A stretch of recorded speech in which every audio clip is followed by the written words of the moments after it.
Good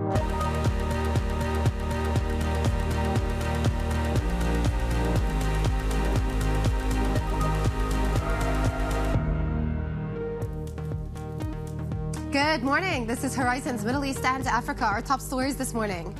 Jittery trade, Wall Street tumbles, and Asia remains cautious after President Trump's repeated calls for Fed Chair Jay Powell to immediately cut rates, adding to investor angst over the central bank's independence.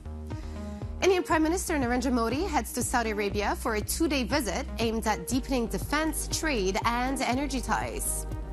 And the world's finance and monetary chiefs are in Washington for the IMF's annual spring meetings. We'll look at the focus of discussions for this region. Well, it's just gone 8 a.m. across the Emirates. I'm Jumana Versace in Dubai. Well, markets are jittery indeed. Remember, yesterday we walked in and we said it's not only the trade war and tariffs that markets have to think about now, but also President Trump's broadsides against Powell and repeating the message that he would like to see the Fed cut interest rates ASAP, but then also that his patience was running thin with the Fed chair, and his team has even considered ways of removing him from his post. So really taking it up a notch in the last 24 hours. And what we saw yesterday was yet another pullback of U.S. assets. We had the S&P and NASDAQ end about 2.5% lower. Remember, we're getting into earnings week today. A lot of focus is going to be on Tesla earnings today. But it's not just U.S. equity markets. We saw another pullback in the USD. So let's take a look at how things are shaping up this morning. Futures in the U.S. are stabilizing. We're up about 0.4%, but the dollar is slipping once again down 0.2%. And what we have seen is money pour into other currencies. So the best performing currency this year is the Swiss franc, which is typically a safe haven, so no surprise there. But then also the euro. Yesterday we spoke about it breaking through 115, highest levels of the euro since 2021. Yesterday rising as much as 1.6% versus the USD. 10-year yields also in focus. Why? Look at where we're at, 4.42. And this is very important. Why? Because we know that a couple of weeks ago, when things started to get a bit disruptive in the bond market space, President Trump took a step back and he announced that 90-day pause. And so what has happened in the last couple of days is once again we're seeing bond yields rise, 30-year yields getting closer and closer to 5%, which typically is a point that starts to have ramifications on broader markets. So the price action in bond yields watch very, very closely as we continue to trend higher. And again, this is part of that theme of all dollar assets being sold. It is U.S. equities, it is the USD, and it is 10-year yields getting sold as well. But gold continues to go from strength to strength. Once again, all-time record highs. Look, we're almost up at 3,500 now, up 1.7% today. We were up 3% yesterday. 3% yesterday alone, up 8% in the last 5 days. So it has been a tremendous start to the year of gold. And actually, if you look at the chart, it's pretty much a vertical climb in the last couple of months of the year as money keeps going in to the safe haven on geopolitical uncertainties and, of course, the weakness in the USD. But flip the board because I do want to show you the terminal chart today, courtesy of our friend in Hong Kong, David Ingles. But I thought this was great because it really shows that the market has switched away from this theme of U.S. exceptionalism to buy anything but the U.S. We've seen U.S. stocks underperform their peers in April by the most since 1993. So this is just the spread between the S&P 500 versus MSCI, all country world, excluding the U.S. And you can see that the underperformance is the most extreme since 1993. So it does tell you it is a U.S.-specific trade at this point. Okay. President Trump is stepping up pressure on Jay Powell, warning that the U.S. economy may slow if the Fed does not immediately reduce interest rates. So for more, let's bring in Bloomberg's senior editor, Derek Wallbank. Derek, look, I was just walking through the price action this morning. The market really isn't taking it well that now President Trump is issuing these broadsides against Fed Chair Jerome Powell. What is his problem? What is the focus on Fed Chair Jerome Powell? What does he want to see out of the Fed? Well, I think it's a couple of things, Jumana, and I think it's a really great question to be leading off with here. One of the things that Donald Trump wants is the thing that he is just plain text stating, right, which is that he wants Jerome Powell and the Fed to cut rates. There is an idea that doing so would bring the cost of debt down. It would bring the cost of commerce down, stimulate the economy. Trump would like that to happen. One of the things, though, that I think that is coming under the radar here that people may not be appreciating so much is that if you go back to Trump's first term and the trade war that was begun then, you do find a reasonably accommodative Fed, a Fed that was trying to stem the short-term damage from those tariff actions. And this time the Fed has not raced to do exactly that. It's very much holding on the path that it was going to do. And so Powell has not necessarily gone and bought Trump a lot of policy window with his own actions, because he has really not done too much of anything to kind of blunt the impact of Trump's own tariffs. So there is some of that at play as well. And the third thing that I would say is that by going out and saying if Jay Powell does not do X, then Y bad economic thing is going to happen, there is a little bit of a prebuttal to some of the warnings that have been coming that the economic picture in the U.S. is under some amount of risk from Trump's own tariff policies, right? There is that sort of conventional wisdom. And so doing this does sort of shift the blame a little bit in advance. Yeah, there's a bit of circularity to it. He's saying that the economy is going to slow down, but then the question you need to ask is, why is the economy slowing down in the first place? So let's get back to the original topic, which is tariffs and the potential for trade deals. I thought it was really interesting, actually, to hear the comments from the Japanese Prime Minister yesterday, saying that Japan won't just keep conceding to U.S. demands to reach a deal over tariffs. And remember, we spoke about this last week, and about the fact that Japan are at the top of the list to get a trade deal done. But even they are saying that they're not going to yield to some of these U.S. concessions. Does that mean that the hope for these deals that the Trump administration have been touting is perhaps dimmer than what we originally thought? Well, I think the biggest question that we've got with all of that is who's going to get a deal first and what do they have to do to make that happen? And I think in foreign capitals around the world, the big question is, what does the Trump administration actually want?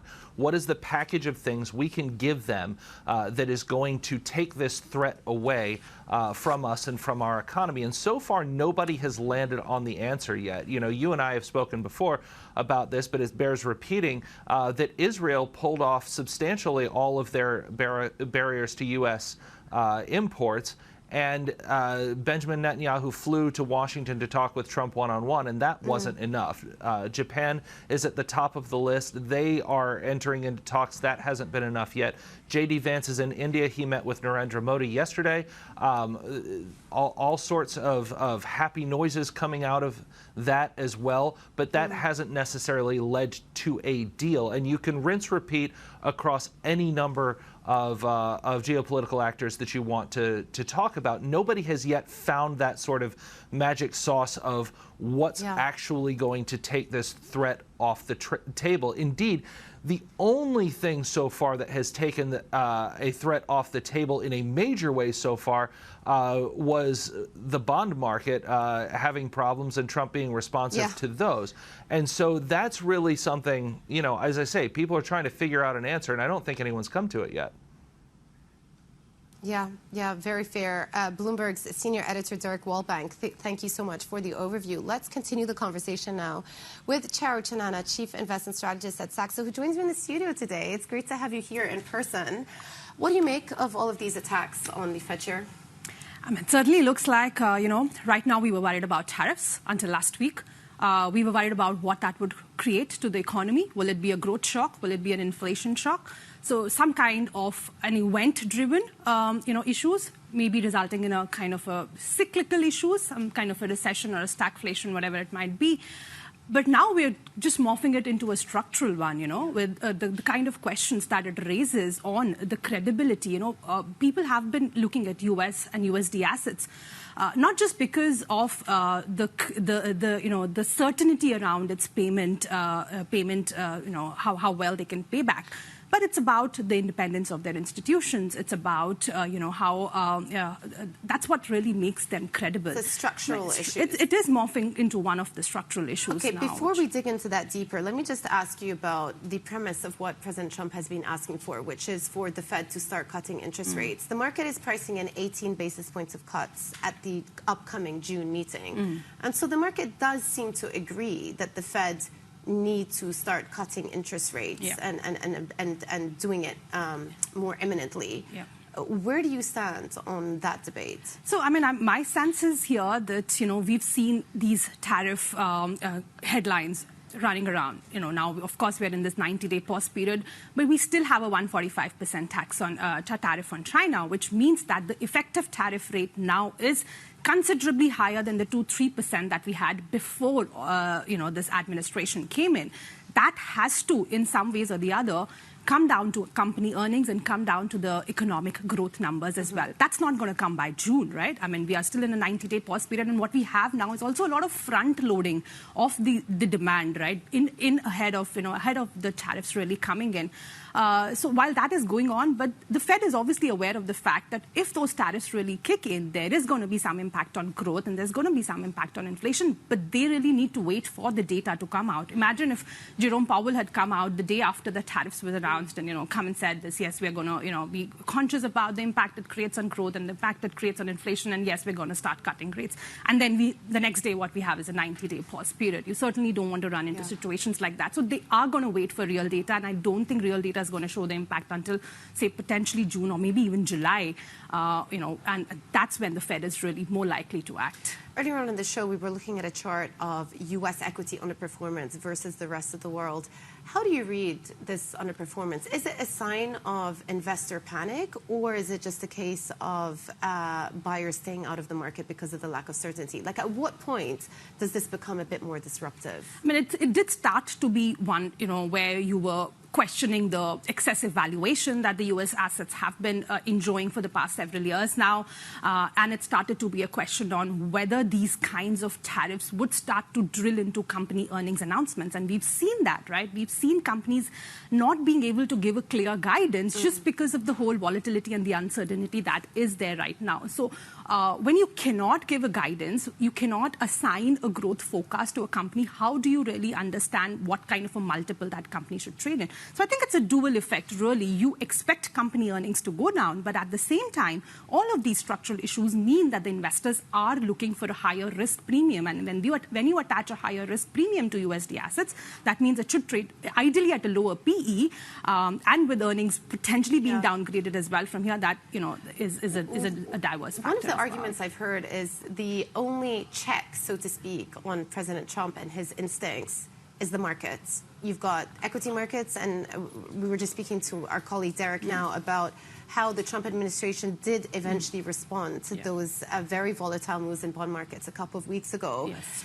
If that is the case, then how much more of a pullback do we need to see in equities for them to be like, okay, well, maybe we need to stop with these attacks on Powell, maybe we need to extend the 90-day pause into something more temporary? Permanent, rather. I do think the equity market, I mean, it did bother the administration, but really what scared them was the volatility that we saw in the bond markets. I don't think we're there with this kind of Trump-Powell debacle that we are having right now. It did happen at the time of when we were more centered around the tariffs announcements. So I don't think we are at that pull point right now where we would see him coming back and saying, oh yes, it's all good with Powell. He could certainly tone it down, and that certainly remains the case because there are advisors in his cabinet who are potentially letting him know that there is a legal process involved to all of this. But at the same time, I do think that he does want to see, the bond yields lower, but he also wants to see the US dollar lower. And that's how you get that reindustrialization of the US, if that really is the objective with the tariffs. So it's not going to be just one metric, just the equity markets or just the bond markets. At the same time, he's getting that dollar advantage as well. So that kind of keeps him continue to do what he's doing. Yeah, the irony, though, is that the dollar and fixed income yields are moving in opposite directions. Charu, always good to talk to you. Thank you so much for coming on our show. That was Charu Chanana, Chief Investment Strategist at Saxo. Okay, I'm going to bring you some earnings that just came out from the region a few minutes ago. We got Emirates NBD results. So the first quarter operating income came in at 11.9 billion dirhams. That is higher than the estimate of 11.47 billion dirhams, so a beat. On pre-tax profits, we're looking at 7.8 billion dirhams versus an estimate of around 7 billion dirhams, so a beat there as well. In terms of Q1 impairments, that was minus 500 million dirhams, so that is plus 44% year on year. And then we are just looking as well at the net adjusted income of 6.2 billion dirhams. The estimate was 5.47. So a beat all around is what we're getting from Emirates NBD. And no commentary yet from the bank, but it is a beat. And you can see over the course of the last year, the bank is up 20%. All right, coming up, Indian Prime Minister Narendra Modi is set to visit Saudi Arabia to deepen ties amid mounting global trade uncertainty. Details next. This is Bloomberg.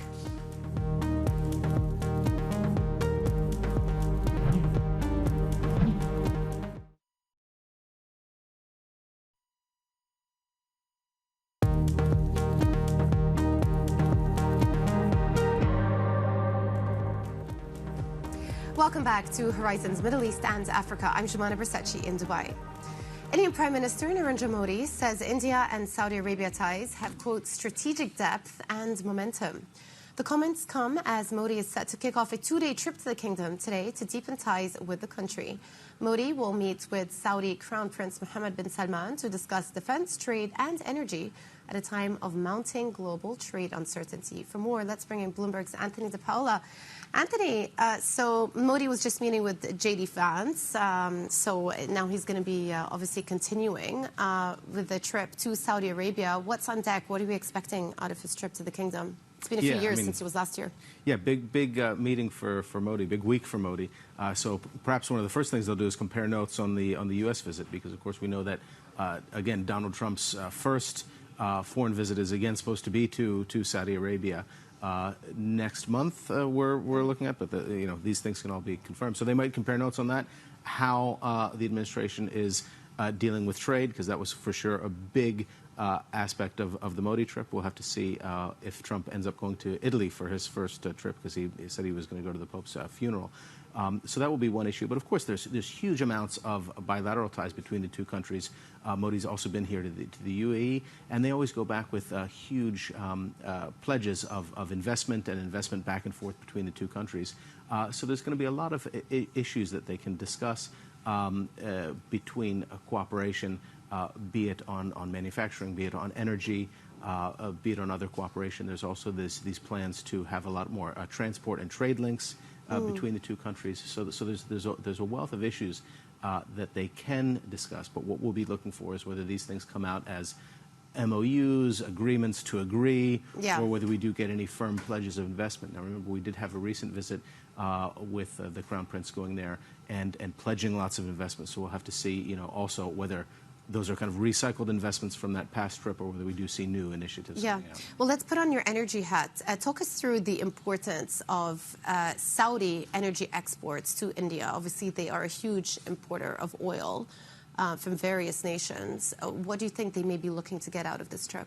Yeah, India, obviously a huge consumer, so they're very dependent on all those imports. They have massive export refineries, and what we've seen is the dynamic in recent years is India really taking in a lot of the Russian cargoes coming that haven't been going to Europe, taking those in and then exporting fuel back to Europe. So legal trade, for the most part, getting around some of those restrictions in Europe. And that's been to the detriment of some of the exports from this region. So we've seen Saudi exports decrease. We've seen some Iraqi exports decrease. So they'll be talking about that. You brought up J.D. Vance earlier. The U.S. obviously has been pushing for greater production from the Saudis, which isn't a position that's vastly different from India's. India, being such a massive importer, they've often been a critic of Saudi Arabia's efforts and OPEC Plus efforts to keep the oil price elevated, to maintain that price. They want, obviously, a lower price that has a lot of impact in their economy when they are able to bring those barrels in at less cost. they also do want to keep the Saudis on side in terms of that baseload, long-term, reliable supply, because, should things go back to, say, more normal in terms of Russia exports, if those exports are not as cheap, the Indians will look for the barrels that are the most affordable for them and the best for their economy. So we may see some switches, so they'll want to keep the Saudis on side for that in the future. And recently Aramco did cut the selling price to Asia, though, the official selling price. So that's part and parcel. Anthony, thank you so much for the preview. Let's see what comes out of this trip. Bloomberg's Anthony DePaula. Well, speaking of, Saudi Aramco and BYD have signed an agreement to explore closer collaboration on new energy vehicle technology. The deal would see the companies combine research, find new technologies, and improve transport efficiency. The agreement marks a shift for Aramco, which has previously focused on internal combustion engines, known as ICE. All right, coming up, tributes are pouring in for Pope Francis following his death at the age of 88. A look back at the Pontiff's legacy. Next, this is Bloomberg.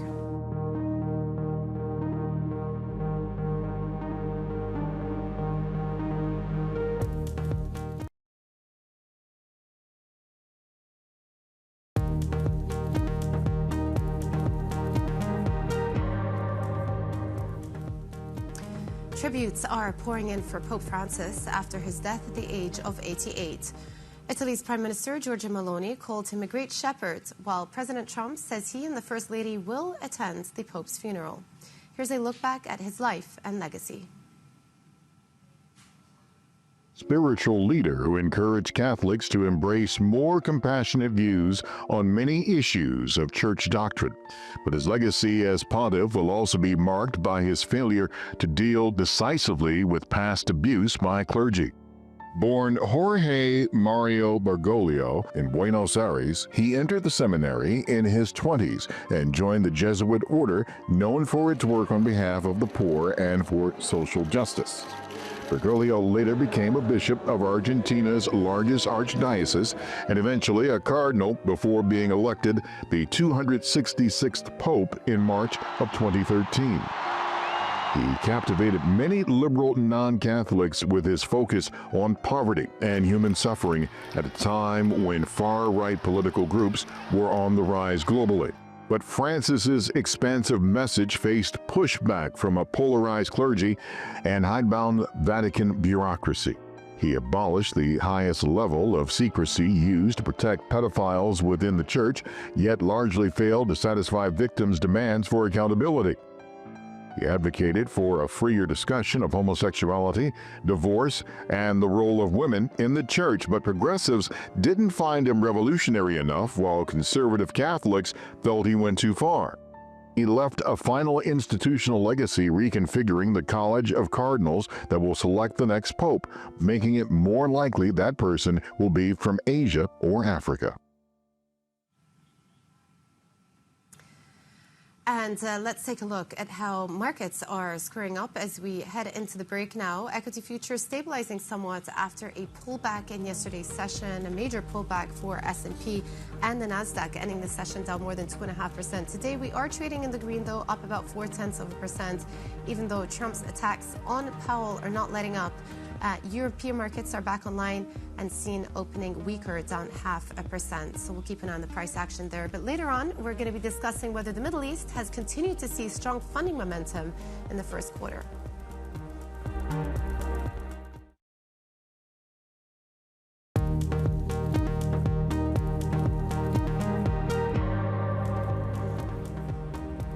Good morning. This is Horizon's Middle East and Africa, our top stories this morning. Jittery trade, Wall Street tumbles, and Asia remains cautious after President Trump's repeated calls for Fed Chair Jerome Powell to immediately cut rates, adding to investor angst over the central bank's independence. Indian Prime Minister Narendra Modi heads to Saudi Arabia for a 2-day visit aimed at deepening defense, trade, and energy ties. And the world's finance and monetary chiefs are in Washington for the IMF's annual spring meetings. We'll look at the focus of discussions for this region. Well, hello again, everybody. It's just gone 8:30 a.m. across the Emirates. I'm Johanna Versace in Dubai. We're seeing a bit of stabilization for U.S. markets this morning. S&P futures leaning towards the green after a major pullback yesterday, with the Wall Street majors, the S&P and Nasdaq ending about 2.5% lower. So another shakeout of U.S. assets, and not just for equity futures, but the dollar once again in the eye of the storm. Today, we're about 0.2% weaker for the year. The Bloomberg dollar index is now almost 10% weaker versus other currencies. It's really quite remarkable. The euro is up about 13% versus the dollar. The Swiss franc is the best performing G10 currency this year as money exits the U.S. and finds other currencies to be invested in. So it is a very interesting dynamic that's going on there. But of course, it's not just the USD. We're also beginning to see it once more in bond markets. We've got 10-year yields sitting at 4.42. Today stabilizing, but another upward move higher in yesterday's session. And again, this theme of selling U.S. assets is coming into play in equities, FX, and in rates now as well. So keep a close eye on what happens with those yields. 30-year yields, once again, getting close to 5%. And then gold, just spectacular performance there. Very, very close to 3,500 now, up almost 1.7% today in trading. Yesterday was up 3%. We're up 7% just in the last 5 days. So real vertical climb. But let's switch the chart, because this is something interesting that our colleague David Inglis was flagging this morning. Look at the ratio between gold and silver. So even though we've had this massive climb upwards in gold, silver hasn't participated to a similar degree. And that ratio between the two has hit 104. That is beyond 2 standard deviations of the mean. Some people say that maybe this is an opportunity for silver to pay catch up. So something to bear in mind there, as money keeps pouring into gold, which is perceived to be the ultimate safe haven. Maybe we'll start seeing silver catching up with its cousin. I'll call it cousin. So something to bear in mind. Okay, over in this region, despite the concerns over the geopolitical uncertainty amid U.S. tariff announcements, venture capital investments across the Middle East and North Africa over the first 3 months of 2025 emerged as the highest funded quarter since the fourth quarter of 2023. Joining us is Bahoshy, Magnitt founder and CEO. Really interesting. Obviously, we're going to have a chat about what's to come in coming quarters, given the uncertainty in the market. But I'm curious to see your main takeaways of Q1. Why was it such a strong quarter in the region? Well, thank you very much for having me. So when I was here at the end of the year, we were already predicting that Q1 was going to be relatively strong. Obviously, the public markets are very reactive, but the private markets have a lag effect. In the end of last year, you saw investor appetite growing into the private capital space. Q4 was already a strong quarter. Globally, it was much better than the years gone by. And we've seen that lag kicking into this year. It's largely driven by a shift of investor sentiment towards Series A and Series B, so slightly later stage investments compared to early seed stage investments. And that's driven that growth in venture capital investment, specifically here in the region, that has outperformed other markets that Magnitt covers, including Africa and Southeast Asia. That is interesting. But then, no surprise, the biggest and perhaps most active markets were Saudi Arabia and UAE. How much of that is just on the fact that many of these companies will also get sovereign-backed capital as well? I mean, that's a big influence. Around 88% of all the capital was between Saudi Arabia and the UAE. And that's largely driven by the fund-to-fund programs that have supported the VCs locally, as well as investing into those companies.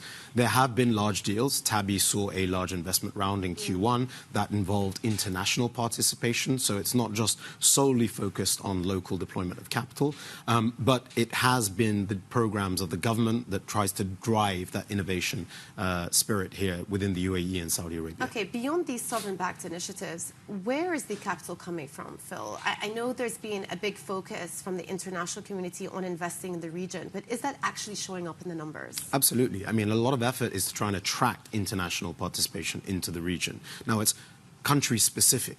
In Saudi, still close to 60% of investors are Saudi-based because the programs are trying to support and seed the local ecosystem, whereas here in the UAE, it's around 25% of the participation are UAE-specific institutions, and the international participation has actually grown year on year. We did see a slight drop in the total number of participants in the local ecosystem in Q1, but the deal sizes have definitely grown compared to what we saw in 2023, which was extremely positive for the ecosystem. What are the notable sectors that stood out?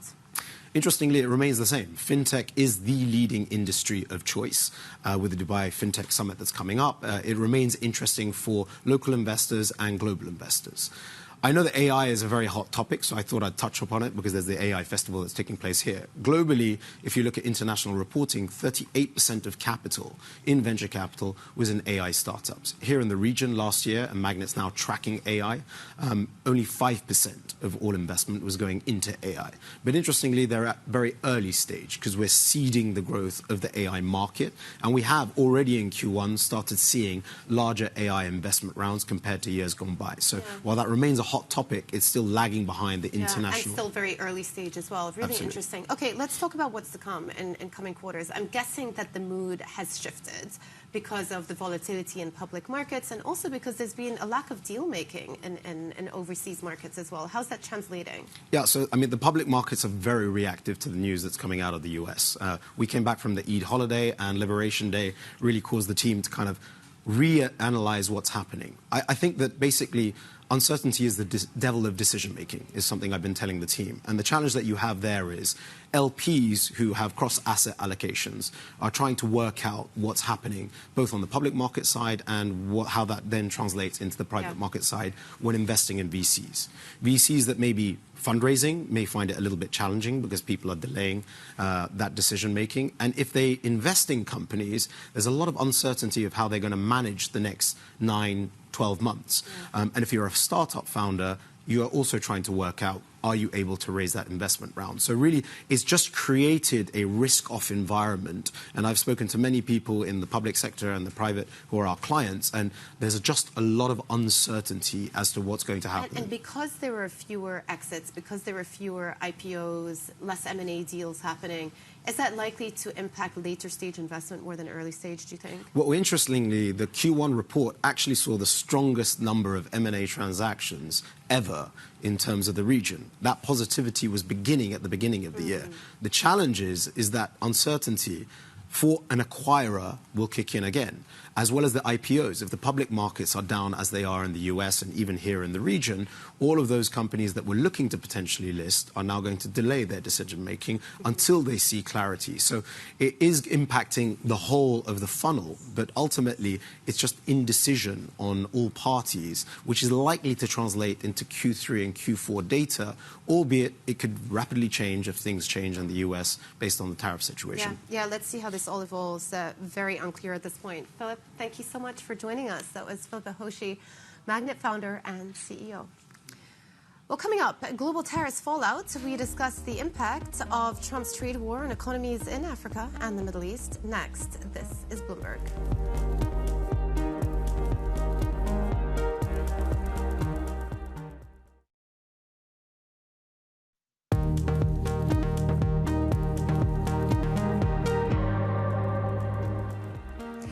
Welcome back to Horizons Middle East and Africa. I'm Joanna Versace in Dubai.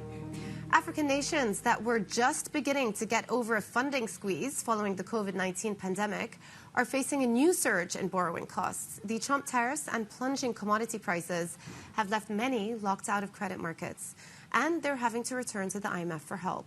One such nation reeling from U.S. duties is Zambia. The finance minister spoke to us exclusively about the impact. Tariffs are relevant for us. Tariffs are important for us. And the reason being that an economy like that of Zambia, we are dependent on trade to grow our economy, to create jobs, and to uplift the welfare of society. In our particular case, the tradable goods that we depend on are mostly the critical minerals, the copper, the cobalt, the manganese, nickel, and others. Now, when you look at the trade war that is emerging, a lot of that involves manufactured items. And these manufactured items require these critical minerals that I just mentioned. So when the trading partners up in the north are not able to trade in those goods and services because of tariffs, automatically it means that the demand for these primary commodities that we produce gets adversely affected. I think in the past week we saw the price of our copper going down. So it is a matter of concern to us, and our plea or our wish is that these discussions can quickly take place, people negotiate, and we get to a state of stability so that we are in a position to get back the best value for our commodities. That was the Zambian Finance Minister speaking exclusively to Bloomberg's Matthew Hill. And Matthew joins us now from Cape Town. Matthew, Zambia is an interesting case because they were the first African country to finally agree to a debt restructuring last year. It took 3.5 years under the G20 framework, and it was not an easy process. But they were used as a poster child for those debt restructuring talks. And now they're getting a double whammy of the effects of these trade and tariff wars on the economy. What were some of the takeaways from your conversation with the finance minister?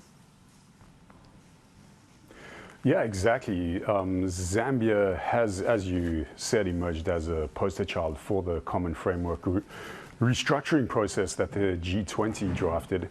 And they have done really well in emerging from that. The country was faced with an historic drought last year, which really hit the economy badly. And still, the country managed to grow its economy by far more than expected, 4% last year. So now to face the volatility and the uncertainty and the economic impact of the trade war makes things really tough for the economy that's just getting out of that crisis. And as the minister said, the direct hit on economies like Zambia is really the commodities that they produce. We've seen prices falling since the tariff war emerged.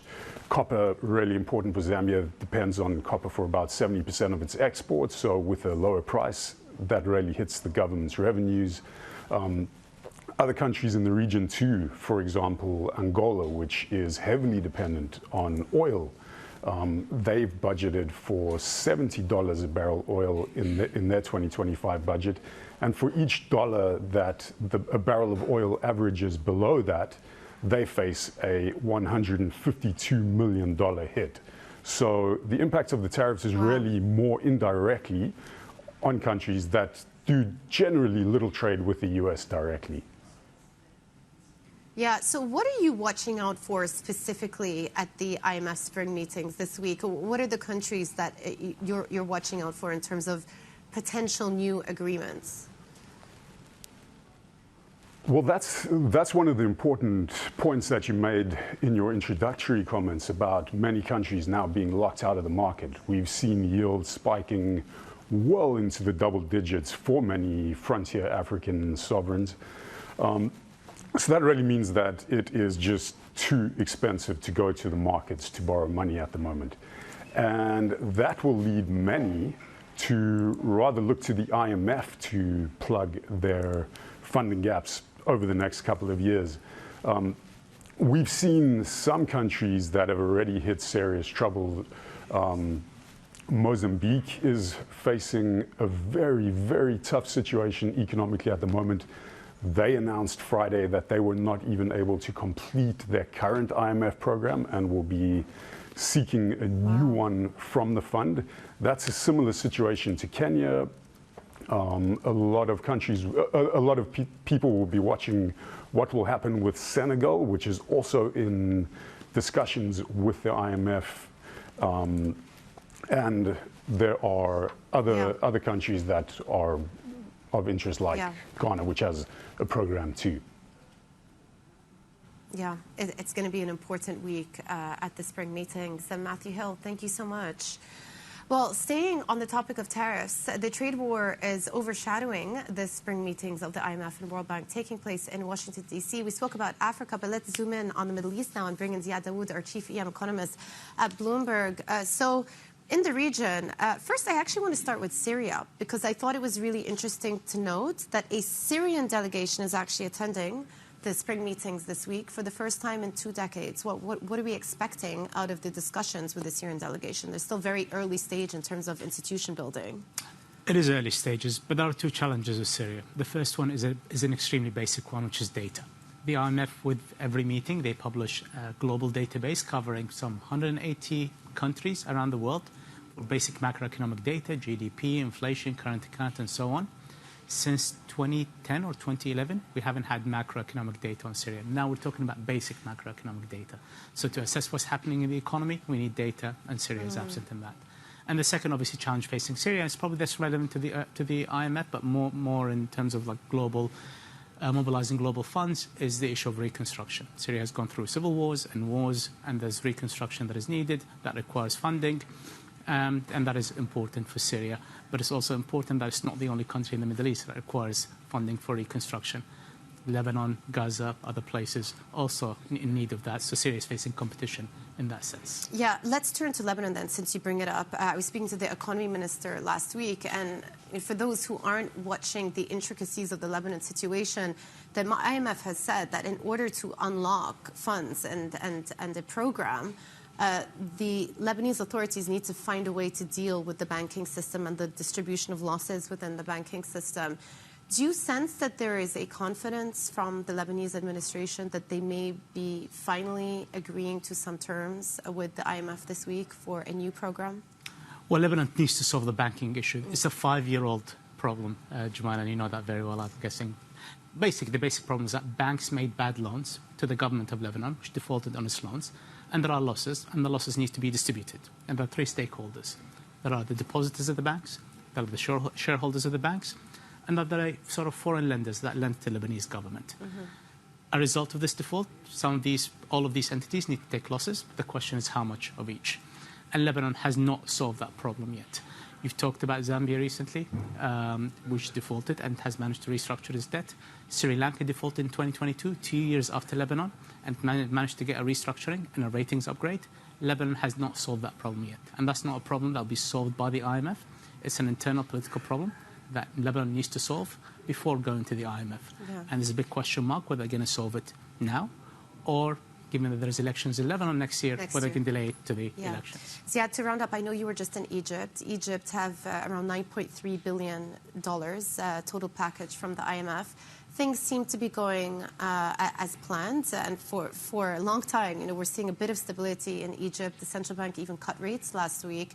What is your prognosis on the discussions there and how things are going? Well, the Egypt's program with the IMF, I think, is an autopilot. So they've settled, they know what the targets. They've recently even raised prices of fuel to remove some subsidies despite the fall in oil prices. And my observations from being in Egypt is the following. The global economy is facing massive uncertainty and massive trade shock. But Egypt policymakers are probably finding it easier to handle the global economy in 2025 with the tariff that is leading to slower growth and higher inflation, but rates that are not rising very fast, to a world they were facing in 2022 when the global economy was overheating and global yields were rising fast. And the reason for that is Egypt is an economy that relies on foreign funding, and foreign funding is determined by global yields. And as long as global yields don't have a spike, as they did in 2022, Egypt's breathing probably easier now than they did 3 years ago. Though, I don't know, let's keep an eye out on what happens with global bond markets. With 30-year yields getting close up to 5% again in the U.S., we know that even President Trump watches the bond market closely. Ziad, thank you so much for the overview. That was great. Ziad Dawood, our chief EM economist at Bloomberg Economics. Well, coming up, investors will be assessing the impact of tariffs on European companies announcing their earnings this week. We'll have a preview next. This is Bloomberg.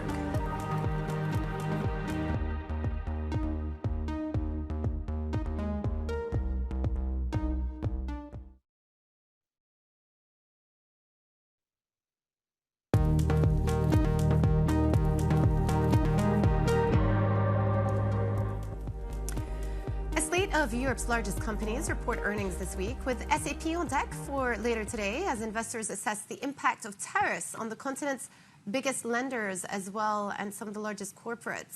So let's bring in Bloomberg's Charlie Wells. Charlie, maybe let's start with Germany's largest company, S&P, reporting later today. What are investors looking out for? Obviously, a software company of huge importance to the German economy. Yeah, that's right, Jumana. And not just Germany's economy, also this is Europe's largest company. And the hope for analysts is that they can start moving beyond a lot of the guesswork that they've had to deal with given this trade war and move into some maybe more concrete steps or at least concrete projections from this company, which is crucial in that corporate computing space. And, you know, one of the issues here is that we know that tech has been down. We know that a lot of the indirect effects of tech have been bad, of tariffs, have been bad for these companies. But when you look at SAP, it's down, but not down as bad as a number of its competitors here in Europe. And one of the issues, I think one of the questions that analysts have is how insulated is SAP? They have this huge secular trend where a lot of companies are moving from in-house software on premises to a more subscription-based cloud model. That is a medium-term trend. And I think the big question today is how long does that continue and how much does that benefit SAP going forward? Yeah, sort of a focus on regular income as opposed to those big ticket items. What are the other themes that we're likely to see this week? Obviously, pharma is reporting as well. Pharma is not immune to all of the tariff salvos coming from the U.S. No, that's exactly right. And you know, the very day that Trump announced that pause on country-specific tariffs, he reiterated the fact that he was looking into sectoral tariffs. He reiterated the fact that he wants to bring pharmaceutical companies back to the U.S. Roche will be reporting on Thursday, and we're really going to be looking at, you know, how much exposure they have to the U.S. market. Some of their drugs are manufactured in the United States, so that could be a potential boost, but there's still so much uncertainty about what these pharma tariffs could look like.